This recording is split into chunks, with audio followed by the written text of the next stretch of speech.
Good morning, students. Today we are going to study about the causes of the First World War. Okay, causes of the First World War, cause of the war and results of the war also there in the first lesson. Now we have studied causes of the First World War. The First World War started in 1914, came to an in 1918. Okay, that is the duration of the war.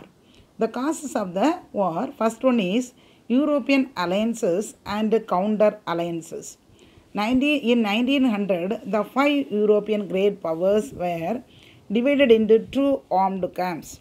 The one camp consists of central powers, Germany, Austria-Hungary and Italy. The central powers means மைய நாடுகள். இந்த மைய நாடுகள் எதெல்லாம்னா Germany, Austria Hungary and Italy. Okay, see, யாருடைய தூண்டுதல்னா Bismarck, they formed the Triple Alliance in 1882. What is the name of the alliance? Triple Alliance in 1882. The understanding was that Germany and Austria would help each other. The other camp consists of France and Russia. இதோடைய main aim என்னென்னா, எந்த problem இருந்தாலும் ஜெர்மனியும் Austria-hungry மியூச்சுவலாக ஏதாவது யாருக்கு problem இருந்தாலும் என்ன செய்யணும், help பண்ணணும் அப்படிங்கிறது தான் important terms and condition. Another one camp is France and Russia. இவங்க யார்? France and Russia. இந்த ரெண்டு கண்ட்ரிஸும் ஒரு அலையன்ஸ் ஃபார்ம் பண்ணாங்க. இன் 1904, Entente Cordial also formed. See, the result of the Entente Cordial in 1904 in return the letting the France have a free hand in Morocco. France agreed to recognize the British occupation of Egypt. Britain subsequently rushed an agreement with Russia over Persia, Afghanistan and Tibet. Thus was formed the Triple Entente of Britain, France and Russia. Okay, in 1904 இரு நாடுகளுடைய நட்புறவு ஒப்பந்தம் ஏற்பட்டது. இதனால் என்ன செய்தாங்கன்னா, மொராக்கோவில் France சுதந்திரமாக செயல்பட அனுமதிக்கப்படும் பட்சத்தில் எகிப்தை இங்கிலாந்து என்ன செய்தது, கைப்பற்றியதை அங்கீகரிக்க பிரான்ஸ் உடன்பட்டது. இதனை தொடர்ந்து என்னென்னா, பெர்சியாவும் ஆப்கானிஸ்தானும் டிபெட்டும் ரஷ்யாவுடன் இங்கிலாந்து ஒப்பந்தம் செய்து கொண்டது. ஓகேயா, இங்கிலாந்து, பிரான்ஸ், ரஷ்யா இந்த மூணு நாடுகளும் சேர்ந்து தான் என்ன செய்துக்கிட்டாங்க, ஒரு ட்ரிபிள் என்டென்டி அப்படிங்கிற ஒரு அலைன்ஸை ஃபார்ம் பண்ணிக்கிட்டாங்க. Okay, the next one is violent forms of nationalism. What is my violent? வன்முறை.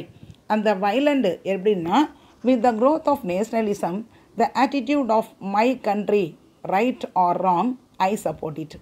My country right or wrong I support it. எனது நாடு அது சரியோ தவறோ அதை நான் என்ன செய்வேன், ஆதரிப்பேன். இதுதான் முக்கியமான ஒரு terms and condition. Okay, see that the love for one country demanded hatred for another country. The next one is aggressive attitude of German emperor. What is my aggressive? ஜெர்மனியின் பேரரசின் ஆக்கிரப்பு மனப்பான்மை. ஆக்கிரமினா மற்ற கண்ட்ரிஸை கேப்சர் பண்ணணும் அப்படிங்கிறது தான் முக்கியமான மனப்பான்மையோடு இருந்தாங்க. அதில் யாருன்னா முக்கியமானவர் emperor Kaiser William second of Germany was ruthlessly assertive and aggressive. What is my assertive and aggressive? எப்பவுமே இரக்கமற்ற தன்முனைப்பு கொண்டவராகவும், அதே மாதிரி ஆக்கிரமிப்பு மனப்பான்மை, மற்ற பிளேஸ் எல்லாம் கேப்சர் பண்ணணுங்கிற ஒரு மனப்பான்மை கொண்டவராகவே இருந்தார். அதே மாதிரி என்ன சொல்கிறாருன்னா, the Kaiser proclaimed that Germany would be leader of the world அப்படிங்கிறாரு. லீடர் ஆஃப் த வேர்ல்டு, உலகத்தின் தலைவன் யார்? ஜெர்மனியே அப்படின்னு பிரகடனம் பண்ணுறாரு. See, the Germany navy was expanded. அவருடைய நேவி என்ன செய்கிறாரு? எக்ஸ்பேண்ட்னா விரிவுபடுத்துகிறாரு. அதே டைமில் பார்த்தீங்கன்னா, the sea being considered a preserve of France, preserve of England over since Napoleon defeated at Trafalgar in 1805. Germany's aggressive diplomacy and rapid building of naval base convinced Britain that Germany Navy would be directed only against her. என்ன சொன்னாங்க, Trafalgar போரில் இன் 1805 அந்த போரில் Napoleon தோல்வியை தொடர்ந்து கடல் இங்கிலாந்தின் தன்னுரிமை என கருதப்பட்டு வந்தது. யாருடைய கண்ட்ரோலில் போகுது, இப்போ இங்கிலாந்து கண்ட்ரோலில் வருது. ஓகே, ஸோ என்ன ஆகுதுன்னா, இங்கிலாந்து கடற்படையின் விரிவாக்க போட்டியில் இறங்கவே இரு நாடுகளுக்குடமே என்ன ஏற்பட்டது, பதட்டம் மேலும் அதிகரித்தது. Okay, Britain embarked on the naval race which heightened the tension between two powers. What are the two powers? England and Germany. Okay, the next one is hostility of France towards Germany. Next one is hostility of France towards Germany. இப்போ பிரான்ஸுக்கும் ஜெர்மனிக்கும் ஏற்பட்ட பகை எப்படி ஏற்பட்டது அப்படின்னா, France and Germany were old rivals. Better memories of the defeat of 1871 and loss of Alsace and Lorraine to Germany ranked in the mind of the France. என்னன்னா, ஃப்ரான்ஸுக்கும் ஜெர்மனிக்கும் பழைய ரெண்டு பேருமே ரொம்ப பகைவர்களாகவே இருந்தாங்க. காரணம் என்னென்னா, 1871 ஜெர்மனியினால் தோற்கடிக்கப்பட்ட அல்சஸ் லொரைன்ஸ் ரெண்டு பகுதிகளையும் நினச்சிதாங்க ஃப்ரான்ஸு ஜெர்மனியிடமிருந்து இழக்க நேரிட்டது. ஓகேயா, இதனால் ரெண்டுத்துக்குமே எப்போவுமே கசப்பான ஒரு மனப்பான்மையே இருந்து கொண்டே இருந்தது. இதனால் என்ன ஆயிடுச்சுன்னா, இங்கிலாந்து ஃப்ரான்ஸோடு மேற்கொண்ட ஒப்பந்தம் ஜெர்மனி எதிர்த்தது. புரியுதுங்களா?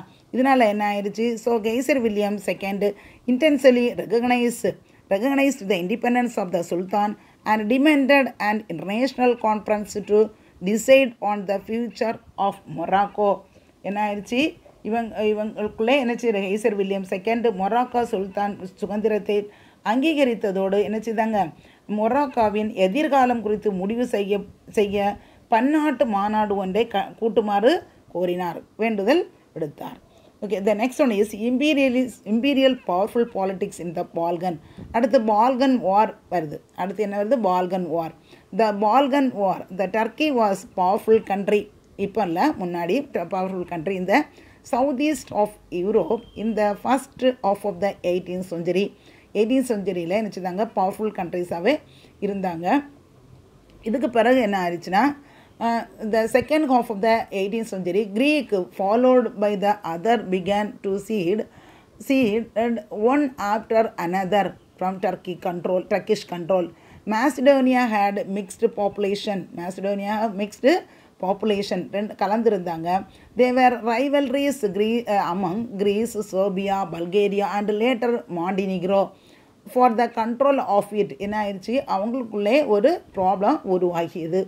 In March 1912 they formed the Balkan League. என்ன செய்தாங்க, in 1912 ஒரு பால்கன் லீக்னா ஒரு ஆர்கனைசேஷனை என்ன செய்கிறாங்க, கொண்டு வராங்க, ஒரு ஆர்கனைசேஷனை உருவாக்குறாங்க. What is the name of the organization? Balkan League. In which year? 1912 ஒரு ஆர்கனைசேஷனை கொண்டு வராங்க. ஸோ இந்த ஆர்கனைசேஷன் மூலம் என்ன ஆகுதுன்னா, அந்த அமைப்பு கொண்டு வராங்க. இந்த கழகம் என்ன செய்யுதுன்னா, முதல் பால்கன் போரில் துருக்கி படைகளை தாக்கி தோற்கடிக்கின்றன. சரிங்களா? ஸோ என்ன ஆகுதுன்னா, the league attack and defeated Turkish forces in the Balkan war. இந்த first Balkan war which year 1912 to 1913. Okay, according to the Treaty of London signed in May 1913. என்ன செய்கிறாங்க, 1913 ஒரு ட்ரீட்டி சைன் பண்ணுறாங்க. What is the name of the Treaty of London. The new states of Albania was created and the Balkan states divided up Macedonia between them. என்ன செய்கிறாங்க, அந்த London படி sign பண்ணி புதிய அல்பேனியா என்னும் ஒரு புதிய நாடு உருவாக்கப்படுறாங்க. மாசிடோனியா ஏனைய பால்கன் நாடுகள் தங்களுக்குள் பகிர்ந்து கொண்டன. இதனால் என்ன செய்யுது, துருக்கி கான்ஸ்டாண்டினோபிளை சார்ந்துள்ள பகுதியை மட்டும் என்ன செய்தாங்க, தனக்கு கொண்ட ஒரு அரசாக சுருக்கப்படுகிறது. புரியுதுங்களா? Okay, the next one is third Balkan war. Second Balkan war. The division of Macedonia.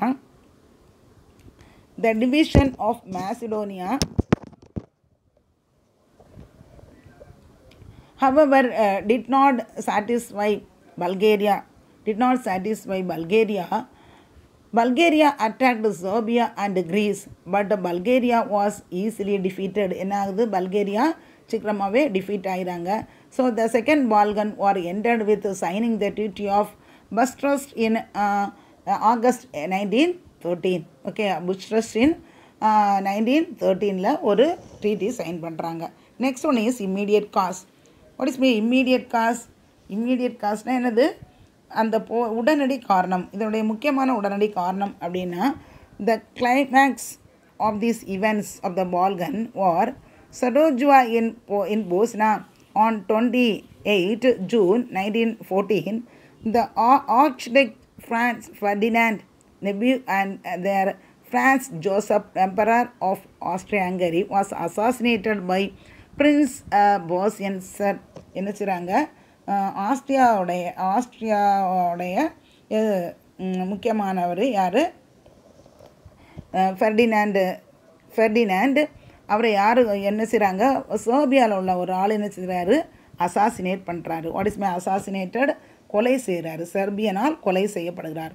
இதனால் என்ன செய்கிறார்? ஆஸ்ட்ரியா இதனை செர்பியாவை கைப்பற்றுவதற்கான வாய்ப்பாக எண்ணியது. ஓகே, செர்பியாவிற்கு ஆதரவாக தலையிட ரஷ்யா படையை திரட்டுகிறது. என்ன செய்யுது? செர்பியாவுக்கு ஆதரவாக யார் இப்போ சப்போர்ட் பண்ணுறாங்கன்னுட்டு என்ன செய்கிறாங்க?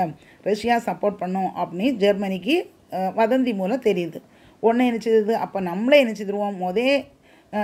போர் ஸ்டார்ட் பண்ணுவோம் அப்படின்னு என்ன செய்யுது? ஜெர்மனியா thought that it should strike first. It declare war on Russia on August.